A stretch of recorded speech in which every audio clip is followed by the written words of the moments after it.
Going live. You're so silly.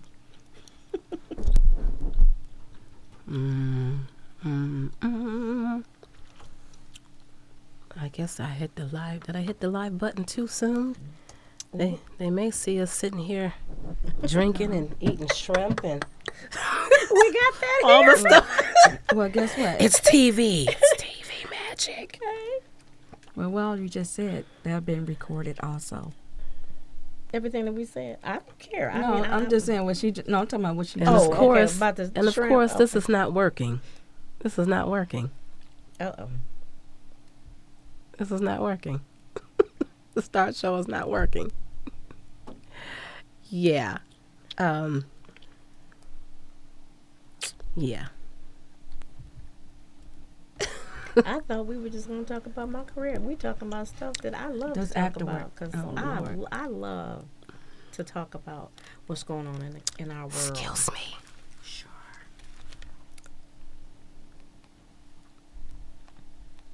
Is it working? No. Okay. We'll be right back. Can't start the show. Can't start. I know. So, we have a thing.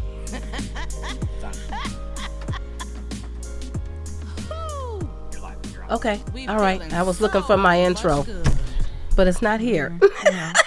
But that's okay. It's okay. That's all right. Well, hey now, everybody. What are you doing out there? Well, whatever it is you're doing, stop doing it. More technical difficulties. Whatever it is you're doing, stop doing it and sit down and come and talk to your friend and your host, Clarissa Yvonne. And of course, our powerful, our angel co-host, ta-da! Andrea LB from Detroit Hot Radio. Everybody. We got sound effects now. Hey, everyone. There's our applaud. Andrea has brought over to our podcasting living room the great Diane Mathis. And there she is right there, everybody. Hi, everybody. Hi, Diane. It's nice to have you here. Thank you. It's an honor to be here. Thank you. And we were in a deep conversation Yes, before we were. we started Absolutely. going live. And we're going to recapture that because I guess we had to burn the midnight oil. But, okay, so I'm going to start with this. You have an extremely long list of entertainment credentials. I couldn't even read. I'm like, it was so much. And I saw pieces like, you were asked to go and tour with Mr. Lou Rawls? Yes, when I was 11 years old. Just 11 years old? Yes, 11 so years that old. goes to show, what could he have seen in you at 11 years old for him, the great Mr. Lou Rawls, to say, come and tour with me? Well, I tell you what was going on. I was blessed to have a fantastic stepmother. My mom passed when I was 7, and so my stepmother was actually my dance teacher. And she saw something in me, and she said, I'm going to just work with you because I can see something in you. You have a raw talent, and you're not afraid to get up on stage.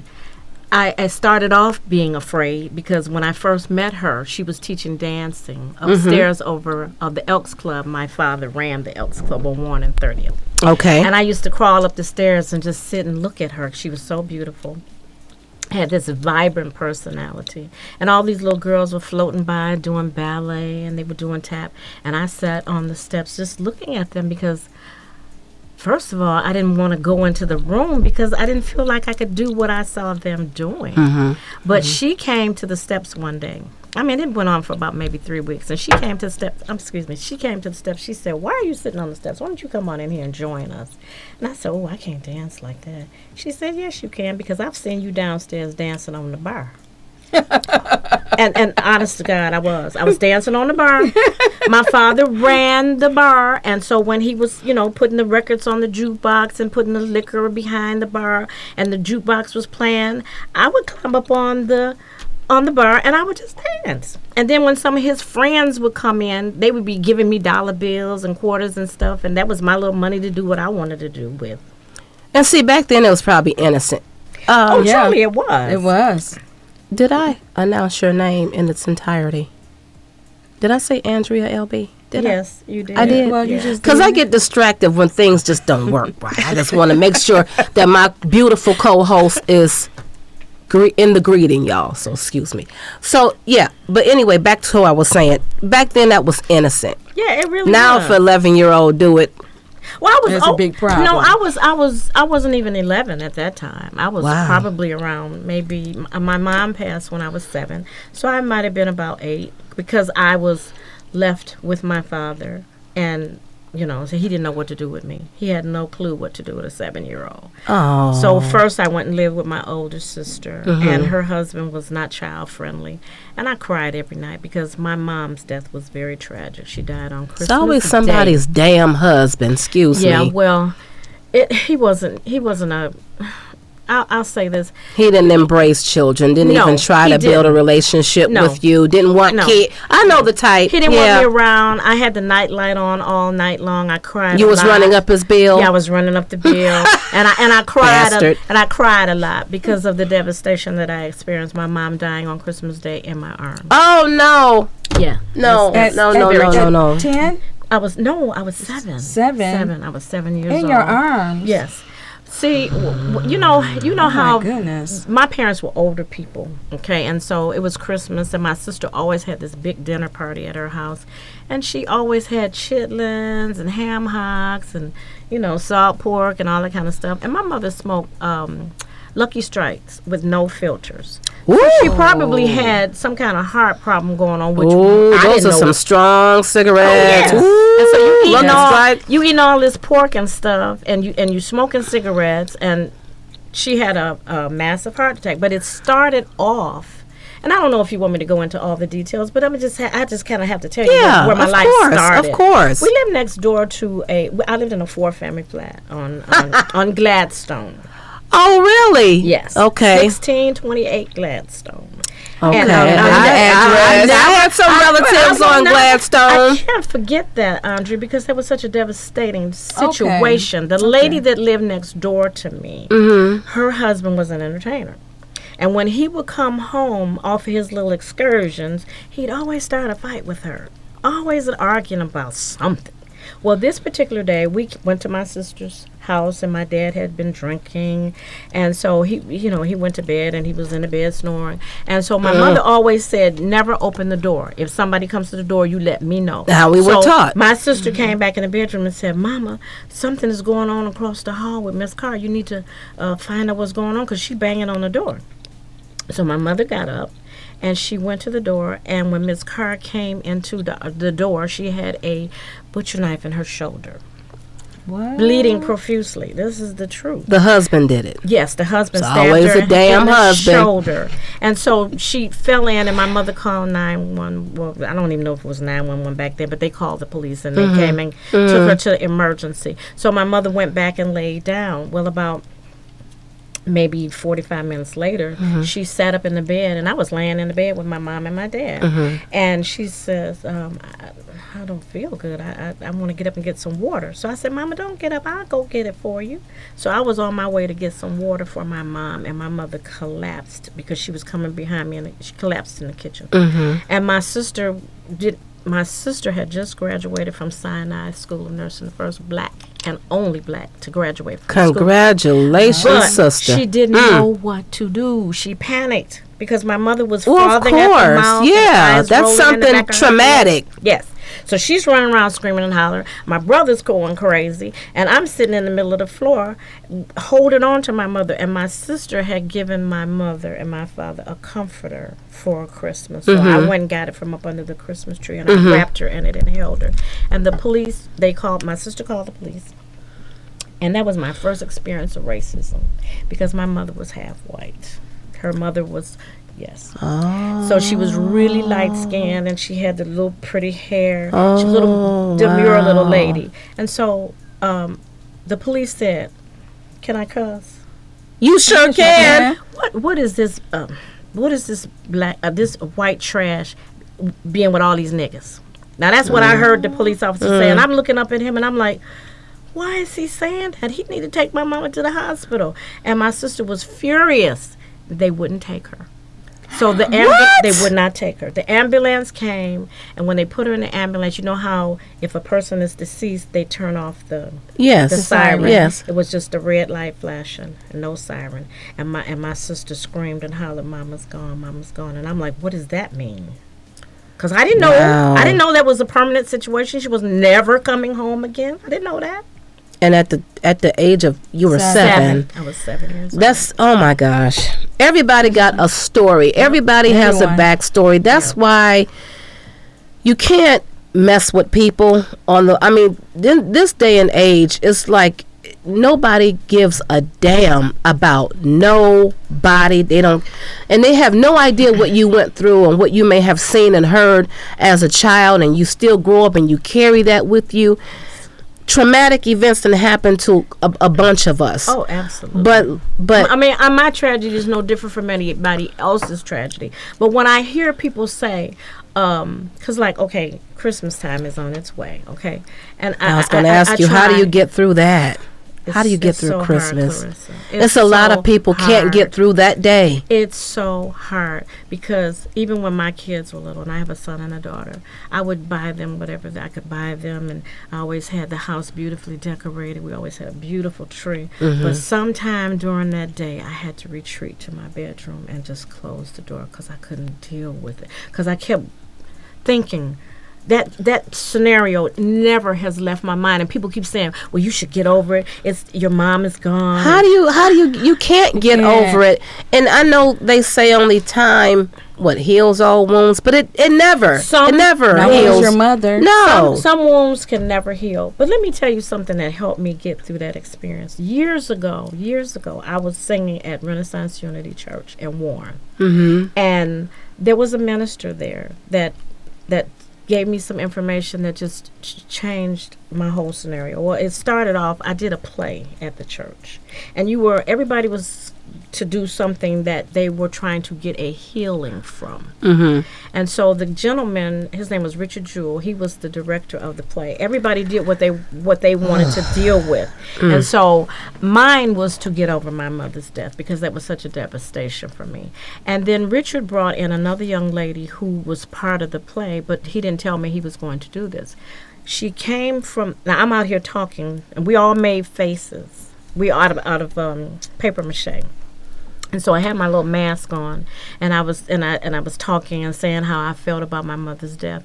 And then I saw her walking up the aisle, and she had on a black shroud, and I was like, we didn't rehearse this. What's this going on? Because I didn't know what was happening, and I didn't want to stop doing what I was doing. But when she walked up on the stage and she took the thing off her head, and she looked at me and she said, "My baby, please come to me and know that I'm always with you. I've never left you. I'm your mother." And when she did that, girl, I freaked out. I cried so hard because you didn't know what was going on. But this was a help to me, but I didn't realize it. And then a couple of months later, I was driving down the street, and I didn't know where I was going. I didn't have a clue where I was going. You said you had a great stepmother. Do you think that helps? To have a great stepmother? To have another woman come in and be mom. Well, yes. I'm going to tell you why. Because I asked my father to marry her. She was my dance teacher, like I said. This woman started taking me to get my hair done. I had my first nails done, my toes done, cleared my skin up. And let me say this. God, there's so many things that was involved in what I was living with. My siblings were all lighter than I was. All of them had the light hair, the light face, freckles on their, And they all, my middle sister, honestly, my middle sister always called me Blackie. She would always say, "Here come Blackie." Well, this was before my mom died. So one day, I went to my mother and I said, "Mama, what does Blackie mean?" And she said, "Blackie." Why? I said, because that's what Betty says to me when I come into the room.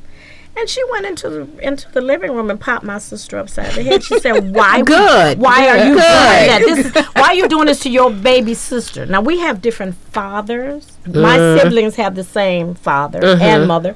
I had a different father. Gotcha. They hated my father. So and my father was a womanizer, and everybody. So you experienced you saw death, colorism, racism. Yes, I did. Yes, I did. So the first thing my stepmother, one day I was sitting in at such a young age. I was in my bedroom, and I was sitting in front of the mirror, and I was combing my hair, and it was during the weekend. I didn't have to go to school, and she says, "Tell me what you see in the mirror." And she made me read the Daily Word every single day. This is before I ever knew anything about unity religion. She says, "What do you see in the mirror?" And I said, "Oh, a little black thing." And she said, "No, I don't want to ever hear you say that again. I don't want to ever hear you say anything like that. I see a beautiful young lady in the mirror. And yes, you have this cocoa skin." She said, "But you have these big mesmerizing eyes, and you're smart in school, and you're kind, and people love you." It's a shame that we're dealing with that. And still today. We're dealing with that still today, but yet we complain about racism. That is a form. But you know, Willie Lynch set that up for us. Willie Lynch said to the slave owners, if you make them hate each other based upon the color of their skin, their stature, whether they're male or female, if they're older or if they're younger, and you can control whether they're a house Negro or field Negro, you can control them for 300 years. And it's still working today. It's still Shame working. on us. Shame on us as our people. Our family does that to us all the time. All the time. And see, with me, it was my weight. You know, it was the weight always thing. Something. It's always something. And this is your blood relative. I never understood that. I got issues with my family. Andrea, we got issues with our family, and some of them you can't resolve because you will never resolve. Want to resolve. I don't. You know what? I would like to resolve, but I was young, so I didn't know what was going on until I got older. You know, but all I can say is this: there's absolutely no sisterhood in my family. No sisterhood. I never had no sisterhood. Mine either. No sisterhood. Regarding my mother's siblings or my own, there is absolutely no sisterhood. There's always some type of division. There's always some type of argument. There's always no see eye to eye on anything. There's always something with family. So all you can do is either love them from a distance or not love them at all. That's true. And sometimes where do we go from that? Sometimes you have to love them from a distance because if you don't, you'll always be hurting. Right. Because if they feel that they can hurt you, and this goes to say hurt people. My stepmother told me that. I've been hurt, and I've never hurt nobody. But you know what? At least I try not to. I mean, that's the last thing I want to do is hurt somebody because I've been hurt. But Clarissa, there are people who have. I've hurt family members because I didn't know any better. Because I didn't know how. I didn't know how to love for a long, long, long time. Well, I didn't know how to love. I was gonna say I ain't hurt nobody. And if either one of you 4, 5, 6, 7, 8 say I hurt you, you better let me know. Ooh. Well, you know what?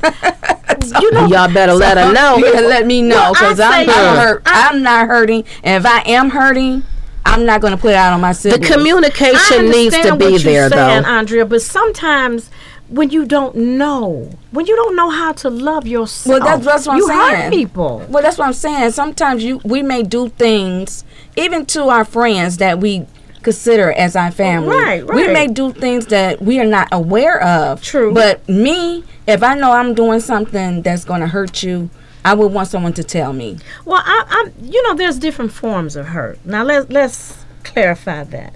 Yeah, it could be something that I like to do, and I say we're gonna do it, but that my siblings say no, I don't want to do it, and they hurt about it, even though we do it. It's just like say like if we were burying my grandmother. Mm-hmm. And I want to do something. Mm-hmm. I did have a lot of input. I don't know if my family appreciate what I did. Maybe not. But it's okay. They won't. Nobody's family. And they didn't say anything because I made sure I provided the music. Mm-hmm. I wanted my grandmother's favorite music. Mm-hmm. Music even that I heard her sing when I was growing up. Mm-hmm. I made sure that was played during her funeral. And I know my mom appreciated that, but I never heard any of them say anything about it. So I don't know if they liked Don't it. expect it. Don't expect anything. Don't expect anything. Because if you expect something to happen and it doesn't happen, you're going to end up exactly, and that's going to crush you every single time. No, it's not. Because you know why? Say that now. No, it's not. No, because you know what? Because we have some family stuff in here. I'm bullheaded, and they know that. That's why they don't come to me now. Speaking of family, so the story about the man that the young man that killed his girlfriend, okay, and it was videotaped. So I don't know who was doing the videotaping, but there was a videotape. He was loading a gun, and he killed the girlfriend. She was dead. On video? We saw him cock the gun and load the gun on video, but we didn't see I didn't see the actual murder. Anyhow, he calls his mom and have her dispose of the weapon. And that knucklehead mom did. And the crazy ass mother some of a did it. So this, we can go into hours killing somebody. Well, there's a lot of mothers out there. Oh, I know. And I'm not a mother, so I know a lot of y'all gonna say, "Well, Clarissa, you just don't understand. No, you're not a mother." No, listen. Let me tell you something. That ain't got nothing to do Anything with that I give birth to, and I know if I've been a pretty good mom. I mean, like they say, you don't come home. You're not sent home with a handbook. No, you're not. When you have children. No, you're not. So any children that I may have birthed, and for you to grow up and murder somebody, something is either wrong with me at home or something is wrong. Maybe something went wrong in the pregnancy. We have some good parents out there who have raised children so they thought in the right way, and then they do something like this. But how, as a mom, can you even wrap your head around the fact that your child killed somebody else's child? Right. So how are you going to explain that to her mother? That infuriates me to the fullest. You bastard. If you're watching in jail, hell or wherever the hell you are, young man, you who wants to go to jail? I'm sorry, I'm ranting. We're going to get back to you. But what's in jail? It's been on her mind. And I understand. Who wants to eat meatloaf with slimy onion gravy? Who wants to sleep on a comforter made of rat skin? Because that's what you're going to have to do the rest of your life. Jail. Locked up. But then you want to blame the system for it? Get the hell out of here. I know. Right? Get out of here with that bullshit. I mean, if you really have committed a crime, if you really have committed a heinous crime, you need to go to jail. A premeditated crime, which means you got time to change your mind and say, you know what? That's true. I want to kill this person, but you know what? She's not even worth it. Right. This is not as serious as what you're saying, but I can remember when my children's great-grandmother was alive. We used to go over to her house all the time, and I remember there was a lady that lived across the street from her, and she had a bunch of kids, and her son was one of the break-in artists in the neighborhood, and he was bringing home all kind of stuff, and she would always, next time give me so and so and so. How do you tell your child to break in somebody's house and steal and bring it to your house? You know what? If I had known we were talking about this, there's a meme. There's a meme out there with the mother holding, I think it's Jason. Well, who wears the mask? Jason? Okay, so she's hugging Jason. So this is supposed to be his mother. Okay. And the meme message said, my son didn't do shit. Oh, wow. You got to pull up that meme. So when I hear stuff like that, I think of that meme of the mother hugging Jason. And she just hugging him like, my son didn't do shit. You never but your know son is Jason. You never know what your children... I don't care how you raise your kids. I always feel that children are going to do and be who they are. Who they are. And there's nothing you can do to change that. You can be the best mother in the world. Oh, because... Yes. For a mom, for me not being a mom is so hard for me to. I guess a part of me is I don't understand it, because I'm like, if I had children, I would be a great mom. And people have told me, Clarissa, you would be a great mom. But then I have to wonder, will my kids be bad as hell? Because I wasn't bad. I was the only child up till 16, so I was in the stuff. I was always in the stuff. I was alone and. I was Barbies. I was Snoopy Snow Cone Machine. I was all that. And I really didn't have no one to play with unless my cousins came over. You were only child. But I was only child up till the age of 16. So all that time. She was spoiled as hell. Yeah, all that time. I did what I wanted to do. You was a bad. Oh my God, my grandma. Yeah, you have kids. They can be bad. They're gonna be bad because you know what I always say when you have children and they always say, I'm not gonna raise my kids the way you raised us. Okay, you just wait and see. Yeah. It's different. You're gonna change your attitude when you see your child doing something. I have a little sister now. I have a little sister now. I can't wait till she has children. I can't wait. So anyway, back to you, because I don't want to take in. I mean, we still have 30-some minutes to sit here and chop it up, girl. Listen, like I said, your list of entertainment credentials is a mile long. We got Lou Rawls. You performed on the new dance show. No, the scene. The scene. It was the scene. It was the scene before it was the new dance. It was. Yeah, absolutely. I was on Swinging Time with Robin Seymour. You probably don't know nothing about Swinging Time. No, I don't remember that one. Oh, honey, well, how old are you? Y'all really want to know how old I am? Yeah. I'm 48. Oh, girl, bye. You my son's age. You have a 48-year-old son? Darling, I'll be 70 in March. No! Yes. Okay, y'all, we're going to have to break out some driver's licenses. I want to see some birth certificates. I'm telling you. I don't believe that. No. Hold up. What woman do you know that tell you they'll be 70 if they're not 70?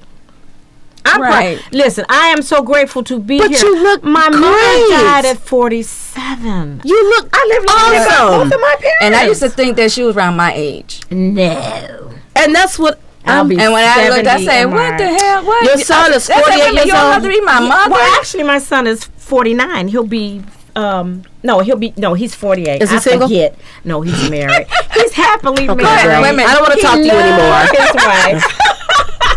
Yes. Congratulations. 70. I'll be 70 in March, and I'm not ashamed. I'm so blessing. grateful. That's a blessing that y'all looking at right now. You look awesome. Thank you. Black. They say black don't crack. Well, I don't know about all that. Maybe it don't crack, but the body says one thing. Right. Another thing that stood out when I read your bio, you done commercials? Yes, I did. Did you sing the jingle or were you in the commercials? No, I sang the jingle. So you sang the jingle for Ford, Little Caesars. Yes, 3 commercials for Little Caesars. Avenue of Fashions. Yes. So when we see these commercials, we don't even know who we listening to. No, you don't. You don't. And you brought this beautiful young lady on the Clarissa Yvonne show. Because she told me a whole bunch of stuff.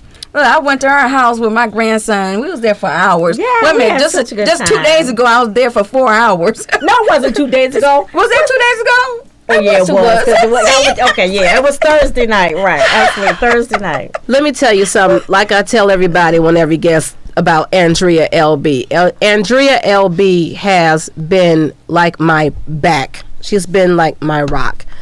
Because for Clarissa Yvonne to get out here and put my name out there and podcast, and I wasn't consistent and I wasn't getting any guests, and I'm like, I need someone to talk to, because I was holding down the fort by myself for a minute, because why should I wait for someone to help me? And the ones that claimed that they were going to help me never did. And I was like, you know what? It's one of the rare moments I talked to God. And my little sister. she took my shout sister. out Kimberly. Hi, Kim. Oh, good sister, love you. Let me say this, Clarissa. Let's go to my calendar. What God has for you is strictly for you. When it's your time, there's a divine appointment in your life. Whatever How God do you have the patience for that? I guess that's another show, because I'm not the most religious. For what? I'm not the most religious person in the world. I was grown. I'm not religious either, No. but I believe but when you're in speaking to me, greater than myself. Spiritual. I hear you, and I need that. I do need that in my life, because I was grown in the religion is a fallacy. But to be spiritually connected is a totally different experience. Well, what is Pastor Williams? I'm sorry, I had to throw that out there. I'm sorry, I had to throw that out there. I'm trying to figure out what Lord. Bring Did you go that there? trash I bag. did. I Do not did. bring that trash bag into this. I had okay? to. I had to. Oh, I had that's to. ridiculous. But, That I man mean- is ridiculous. Okay, but aren't we taught to forgive? Yes, but here again, Clarissa, as a person We have to of forgive Pastor- integrity, but as a person that's supposed to be representing the master and integrity. You're right. Some things you just don't do. I don't care. You can lap on whatever you want to lap on, but why do you have to put it on Facebook that you're doing? Oh, but man, he didn't put it on Facebook. Somebody She did. did. Did y'all tithe? But whoever put it on Facebook. Oh Lord. And the purpose in doing that was what? Some things just don't need to be. to put him out Maybe front. he was trying to illustrate. No, he wasn't trying to do anything. No. She did that to put him out front about what he was doing. Was she allowed it to happen? Yeah, but you don't know what that man was telling her. Why would she just take that and put it out there on Facebook? Apparently, he's been saying something to her to hurt her, to get what he wanted. So she said, "Oh, I'm gonna First get you of back." all, And I'm you not gonna be always holding- have the right to say no. I'm not doing Of that. course, but who's gonna be holding this We self? don't know what this man. He could have been threatening. We don't know that. No, we don't. But again, you are responsible for you and that's what true. you do. But you have to That's remember, my this point. this is his wife's girlfriend, daughter. Right? Yep. Yep. So, it was we his. don't know his what he wife's was saying to this girl. Girlfriend's mother. His wife's best friend, daughter. her daughter. Yeah. So So this we is- don't know what he was saying to her. So she's like, "Okay, I'm gonna get you back." I think we need to book Pastor Williams on the Clarissa Yvonne show. We're going to get him here Yeah. right now for an Explain. interview Oh, to explain what happened and why did this happen. Yeah, we need to know. because he'll get cut up. He'll get cut Well, he may up. start licking on us in here. No, that ain't happening. Because the first time a man threatened me, I don't know. He gonna sit next to you. He gonna get hot with this. Shut up! Oh my God. Oh, disgusting. He gonna lick your earphone. Oh, come on. Oh Lord. You cannot give me description like, because I get real visuals No, in my me head. too, I don't Audrey. need Me that. don't So y'all wanna about see to that. like I don't need throw that. up right now. But no, I have a question for Miss Diane. Yes, my dear. my grandson loved calling her Miss Diane. Diane. Yes. And it's funny, the guy who was producing the project that I'm working on, he wrote a song called Miss Diane. I'm sorry, Miss Diane. Well, you are definitely Miss Diane. I love that. Yes. But I have a question. Yes. You should hear this music of hers. Oh, So her music, thank you. we have an audience wanting to know, when is that CD coming out? Well, I'm working on it now. I was at my home yesterday in the basement working with my keyboard player and the baseboard player, so Awesome. we could get the new music that I want to do. This song is not new. It's an old song, but I'm a person who writes about what I wish and what I love. Love to Love. me, love is very important. Yes. So for many years I went without I'm not love. there yet. Well, sometimes I've been trying. I've been trying. I with know her. people try I've been with trying me. with What's her. love? No, I don't. And it's not necessarily love is what you make Think it. of it. Yeah. Seriously, love is what you make it. Love is unconditional. Love is forgiving. And even though people hurt you, sometimes You have speaking to of walk away relationships or from you love. speaking just love, period? Just love, period. Okay, so I am a lovable person. Okay. But when it comes to relationships, I can't even say the word right. I'm sorry. But why deny yourself love, Clarissa? I'm not denying love. Okay, I just so when it comes to your door, are you gonna turn it away? am I gonna recognize it? Am I gonna know love when I Yes. see Let me it? tell you something. Am else. I? Let Yes. me tell you something that I found out that I heard was true as true can be. Every time you think you're in love, you get the sweaty palms and you get nervous when that person comes around. I don't think that happens. Wait, no, listen. Can I just say what I'm trying to Maybe say? hot flashes. Okay. Okay. Most people think, oh man, he makes my knees weak. He makes my heart flutter. And I heard a man say, and I believe this is the truth, when it's a good and thing for you, it's calm, it's And you'll peace, know it. and it works. You'll know it. There's no trying to make it work. You Yes. can't ask him, well, are you coming over tonight? He gonna call you and say, baby, can I come over tonight? You I said need the to magic see you. thing Yes. when you said and that's my theory. If you have to make it work, it's not gonna be love. Or it's not gonna work it out. It's not gonna work. To me, that's not there.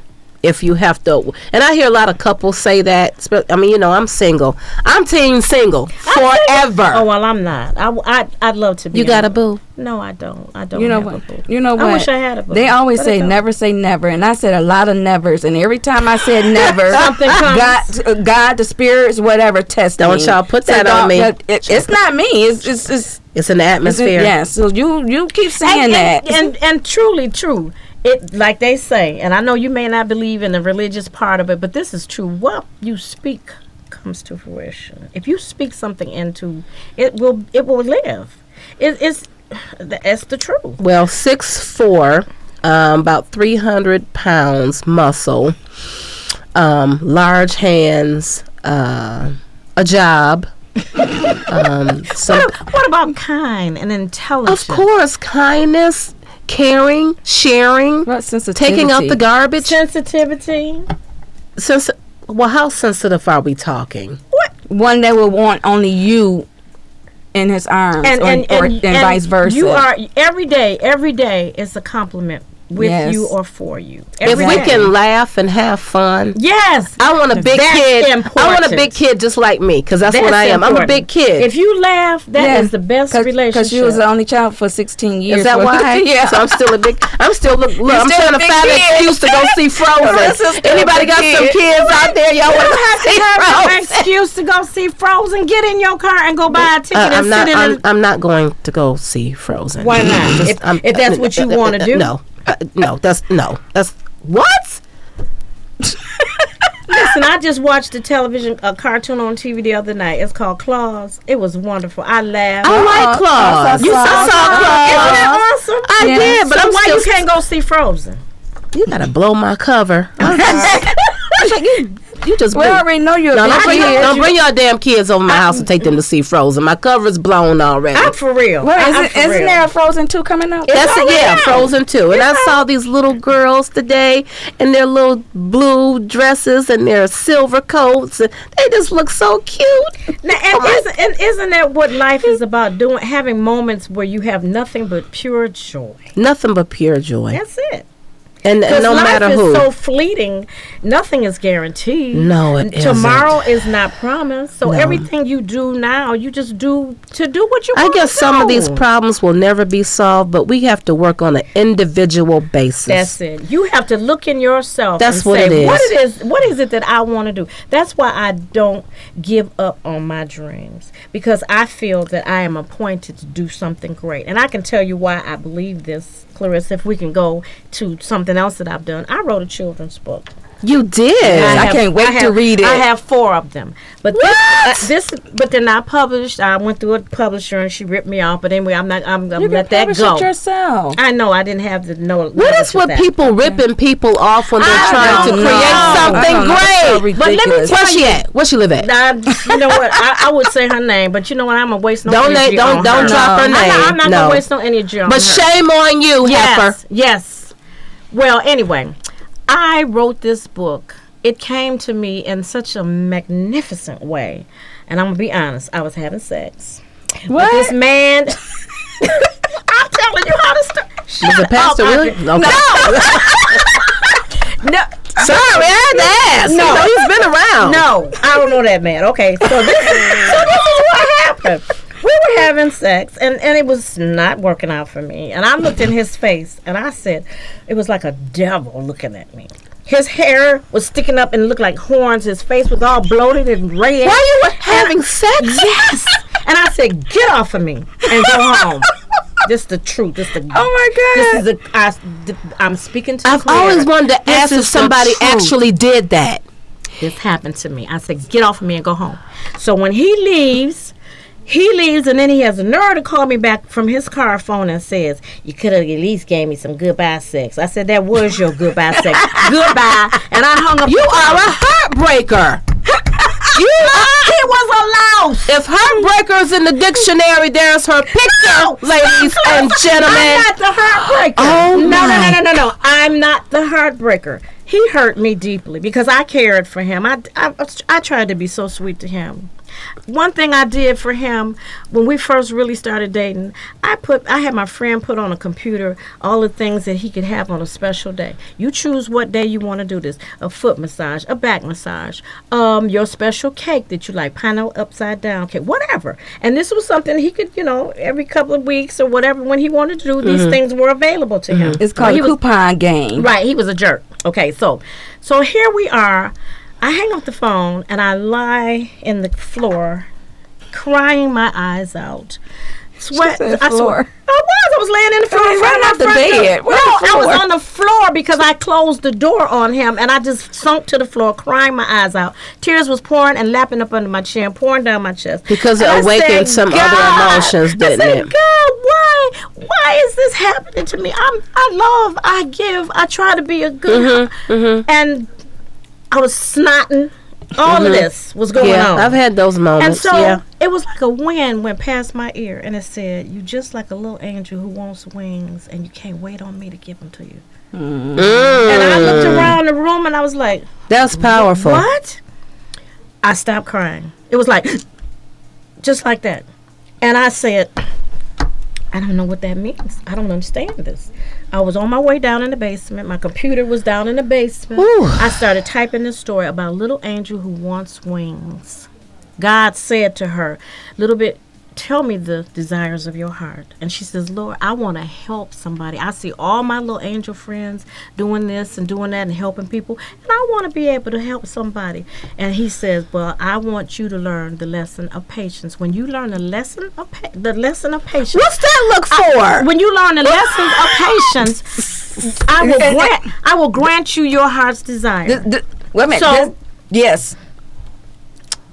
The person who said they don't have patience, and this one that says they don't have patience, yeah. Well, he listen. Let me tell you how this went down. This is the honest to God truth. I ain't making up nothing. I'm telling you the real deal. Some good stuff, y'all. I went down in the basement and started typing this story out. It came to me just as clear as a bell. It started off with her gathering the clouds, and when the wind blew, her wings disappeared. And then all of a sudden, she saw these little doves flying by, and they were dropping their feathers. So she said, I can make my own wings out of their feathers. So she puts up a little trap to get them in. And when they get in, she plucks their feathers. So she makes these humongous. That's cruel. But listen to the story, Andre. That's cruel. I know it's cruel. But isn't that what we do? We pluck from people. We pluck from things that we want. You know what this tells me?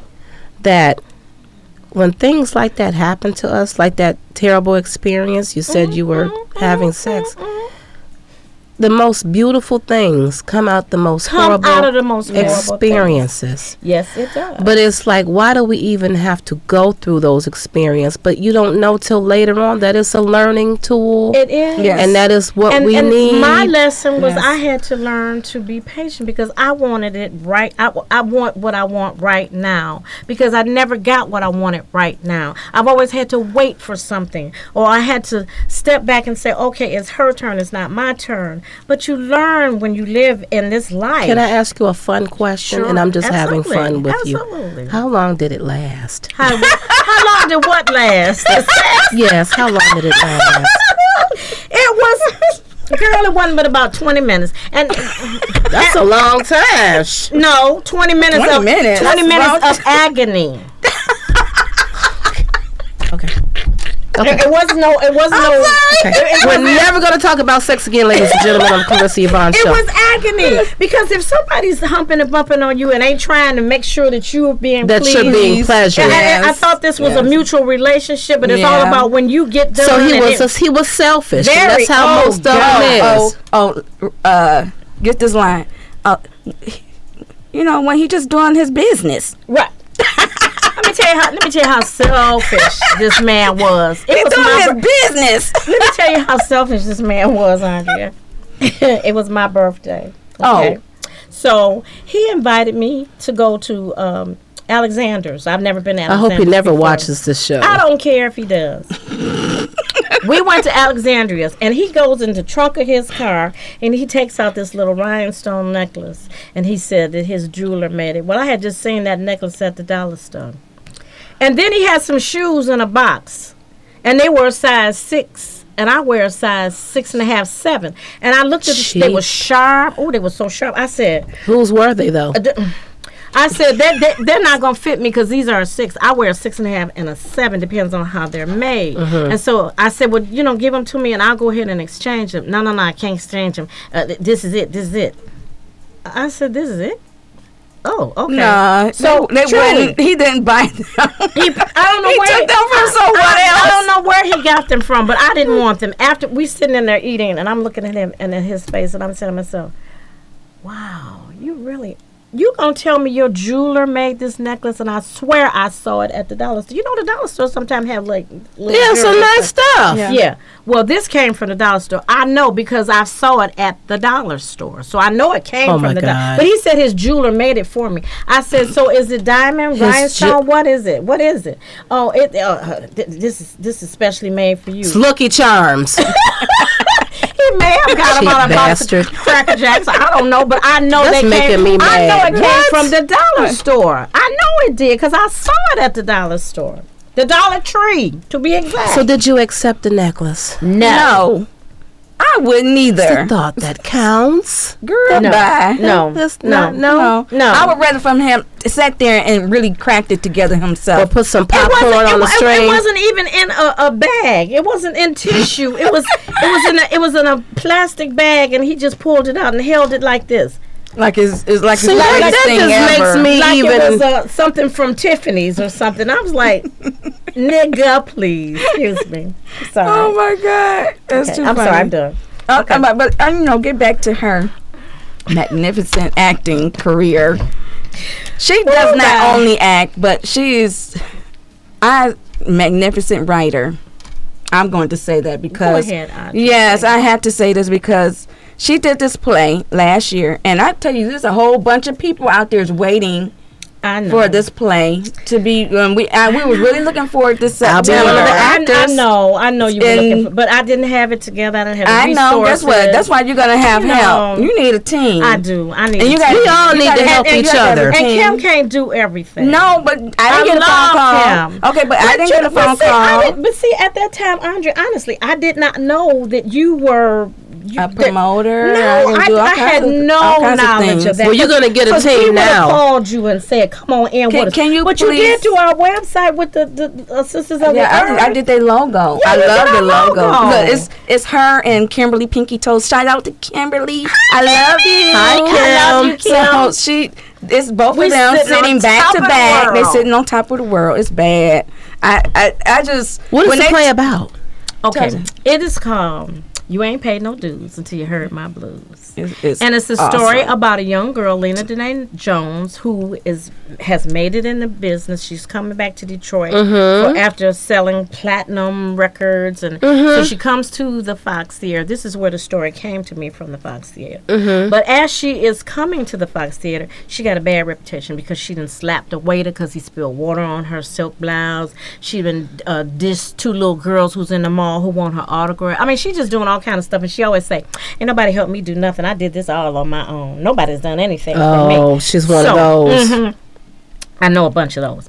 So, in the story, be humble. I have the greats: Eartha Kitt, Billie Holiday, Big Mama Thornton, Hattie McDaniels, Ella Fitzgerald. They all in heaven, and I even added Aretha Franklin in. And they all sitting in heaven waiting for Aretha to make her entrance to their daily chat. They're all sitting around drinking tea, and they say, "Woo, have y'all heard about this new diva on woo, Lord, let me tell you what she's been doing, and let's show you some things she's been doing." And then they all decide, well, maybe we need to go teach her a lesson about humility, because we done been through all kind of stuff: racism, sexual assault, sexual everything. And we ain't never treated our fans the way she's treated. And what she done done? She ain't done nothing. We will be known forever and a day. Who gonna talk about her? So they all decide to make a visit on her open night. So they all come in and they tell her about what they went through to open the door for her. Girl, when is this play going to get? We are trying to get it. I'm sorry, but what do you need? Yo, money. What do you need? Money. We need you know what I really want? Let me tell you how Can I tell her how I got the story concept? I was on my way up the stairs signing my name on the Fox Theater wall because I was performing up there with a group called Rumpelstiltskin. We weren't on the stage. We were on the platform. Okay. And as I'm going up the stairs, I said, this time I had a magic marker in my purse. I said, because now this is my second time being at the Fox performing. I'm putting my name on the wall like I'm a big star. Right. So I'm up here getting ready to write my name, and all of a sudden these women's faces started coming at me. Tell our stories, tell our story. And I was like freaking out. I'm like, tell your story. I don't even know your stories. Why are you coming to me with this? This is because you're a great writer. This is the truth. I didn't have nothing to write on. All I had was a magic marker, and they had that brown paper crank paper towel in the bathroom in the old dressing rooms. I cranked out as much. I could write down all the names that I saw. So when I finally got a chance to go to the library, I bought videos, I bought books, I bought old movies, everything I could to find about who these people were and what they went through. So I could tell my story. And in the interim, her mom has passed away. So I had brought her mother in at the end. Because let me say this. When you have a really bad life experience, it changes how you do yourself and how you present yourself to the public. It does. So she was molested. And I wrote that in because it actually happened to me. So I wrote that in as her backstory as to why she became this bitter, angry person. And this was her only thing that she had that she could call her own, was her career. So that's... You know what? I want to make a comment about molestation. I'm not going to get deep into it because it's a devastation. It's just one of them things that you at the end of the day, you don't know where it comes from, where it's going to go, and what solution. What I can say about molestation is... I think I lost my train of thought. It had something to do with how you grow up and get over it, but it was something else I wanted to add to it, and it was kind of important. I think I got Alzheimer's. Don't speak into existence. One minute. You know what I did this morning? I think I got Alzheimer's. Stop saying that. Stop saying that. I do because I was getting ready to make a point, and it went away. Okay, well, let me tell you this. I walk around the house. Someone says this should be like a movie. I walk around. I think it should be a movie. That's always been my dream. I walk around the house with glasses on and be looking for my glasses. Been on the phone talking. Oh, no, I remember. Been on the phone talking. Looking for my phone. I remember. Up here. I remember. My granddaughter told me that. Grandma, what you looking for? I said, I'm looking for my glasses. And she busted out laughing. And she said, Grandma, are you serious? I said, yeah. Why? She said, Grandma, you don't feel your glasses? That's me. That's me. Like I'm walking around. Have you ever talked on your phone and be talking about I'm looking for my phone? Yeah, we're all crazy. We're all crazy. But I just remember what I was getting ready to say before I forget again. I did that earlier. Molestation, I think the worst part of molestation is when you tell somebody and they don't believe you. Yes. I think that's worse than the incident itself. Yes. You know what? And I'm gonna go along with what you just said, and it's true. It's true as can be, because when I told my sister that I was touched inappropriately by a family member. Oh, stop it. She said, you're a liar. Don't you ever tell nobody that. And don't you ever tell me that again. And that's when she really turned on me. But it was the truth. Yes. But not only that, I almost did the same thing to my daughter. I'm so sorry I did that. And I've said 1,000 times I'm sorry, but she's never forgiven me. She was molested. And when I said, I got to say this. And she said, Mom, I was molested. And I said, well, what did you do for the boy to want to do that to you? And that was the worst thing. I mean, I was freaking out. I didn't know what But to you know say. what? You living in your truth and you real. For you to say that. I did. I'm telling you the truth. For you to say that, success is at your back door, honey. Well, honey, success. I'm just saying it real. For you to come on the Clarissa Yvonne show. She's still mad at me about that. And I know she is. She's still mad about it. She's mad about a lot of things. But you know what? You're admitted, but you know what? What you have done was you took responsibility for that. Mm-hmm. I did. I had to. I said it. I said it without thinking. But that's a weight now that's lifted. I don't know if you have always admitted this. Oh, I have. I've always. But once you put it out there, it's up to the person that you admitted it to receive it. If they don't receive it, what you supposed to do? But then you done your job. That's what I say. You have done your work. That's why I say I did everything I could. And she, sometimes people say you say things and you may not remember, but I know there were things that I probably said because, like I said, hurt people. Yeah. I've done we that. all got to be held accountable. And all I've of done us. that. I was the sister. Oh, no. I was the sister. But I came back and I took my responsibility. Mm-hmm. But I still feel like I lost her. I understand. But Well, like my you sister said, lost but me. like I said, it's up to them to receive it. But And and guess some what? people Until don't this want day, to they may receive not. it. But guess what? I don't care. I'm still going to tell her I love her. And that's the biggest thing that I hear in families is about, well, she never admitted that she was wrong.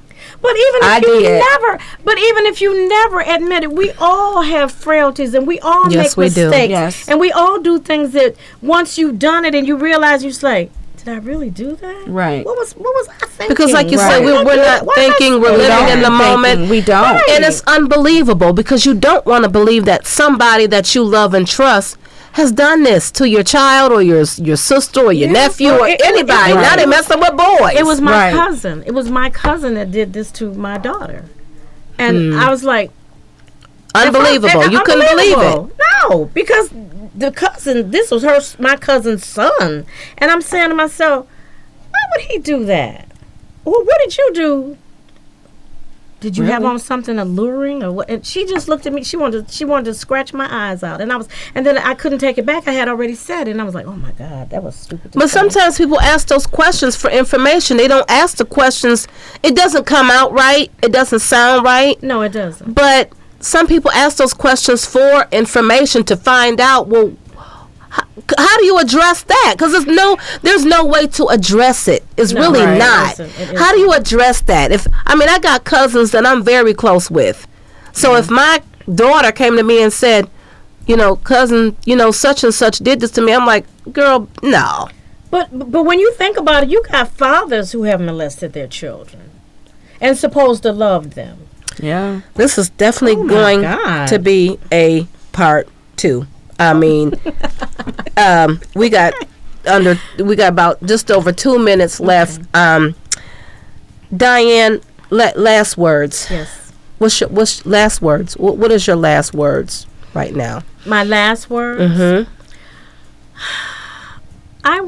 First of all, I want my story to be told.